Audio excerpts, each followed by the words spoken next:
The Queen has asked her only daughter, Princess Anne, to accompany the funeral procession on the saddest 6-hour journey from Balmoral to Edinburgh, according to reports. The 72-year-old Princess Royal had a forlorn expression but remained composed as she was driven behind the hearse in a royal Bentley alongside her husband of 30 years, Vice Admiral Sir Timothy Lawrence. Nothing was left to chance in the Queen's funeral arrangements, meaning Her Majesty personally requested that her daughter accompany the coffin to the Palace of Holyrood House, the Daily Mail reported. As she set out on her last journey, Princess Anne made care to pay her respects to her deceased mother. The Queen's oak casket was transported on Sunday from Balmoral, where she died, peacefully, and with her other loved ones present, to the Palace of Holyrood House. When the Queen arrived, her daughter and watched as the Royal Regiment of Scotland brought her coffin into the monarch's formal house in Scotland.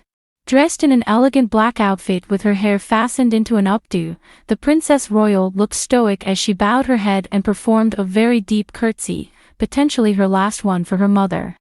For the entirety of the 6-hour trip to Edinburgh, Anne and her husband had remained in one of the automobiles following Her Majesty's hearse.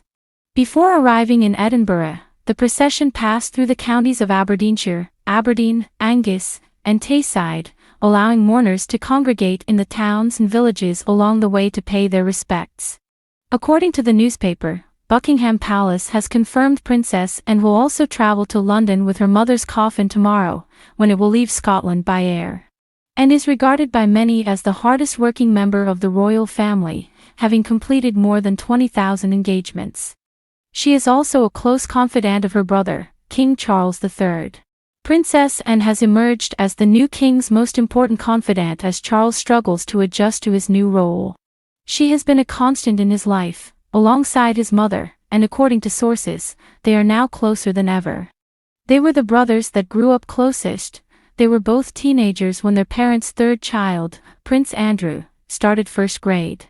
They were only 21 months apart in birth. Given the royal family's protective environment, it was inevitable that they would develop a unique bond with their younger brothers that went beyond those that would come after. They are known to revel in each other's company, sharing the same sense of humor, love of the countryside and affection for all things Scottish.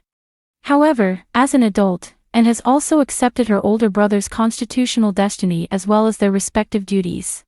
The brother-sister banter common in so many families has, in her case, been underpinned by a quiet respect. Their relationship has been compared to that of Queen Elizabeth II with her younger sister Princess Margaret. Now Charles, as was once the case with his mother, is an inexperienced monarch in need of a trusted ear, someone with whom to share confidences, and, increasingly, seek advice. Neither the king nor his sister would surely have wished to be the only siblings present at the bedside of their mother as she passed away at Balmoral Castle, but it is understood Andrew and Edward, traveling in a car driven by Prince William, were not able to reach the castle in time. The fact that Charles and his sister were the only siblings present meant they could briefly mourn privately together, further strengthening their unique relationship. Anne became the 7th Princess Royal in 1987. Princess Mary, daughter of Charles I, was the first to be given the title in 1642. But whatever Anne's formal title, the evidence suggests her importance to King Charles will rank close to that of the Queen and Prince of Wales. A mark of the Princess Royal's elevation in the royal hierarchy is that she is accompanying her mother's coffin from the Palace of Holyrood House, Edinburgh, to London. She has a well-deserved reputation for being one of the royal family members who works the hardest, participating in 387 official engagements in 2017, 2 more than her older brother. The 72-year-old princess will be a pillar supporting King Charles's intention to reduce the monarchy since she serves as patron to more than 300 charities and organizations and has over 20,000 official engagements under her credit. Redistributing Queen Elizabeth's 600-plus patronages is another issue. As the sovereign, King Charles has automatically received them and must choose which to pass on to senior royals and which to let lapse.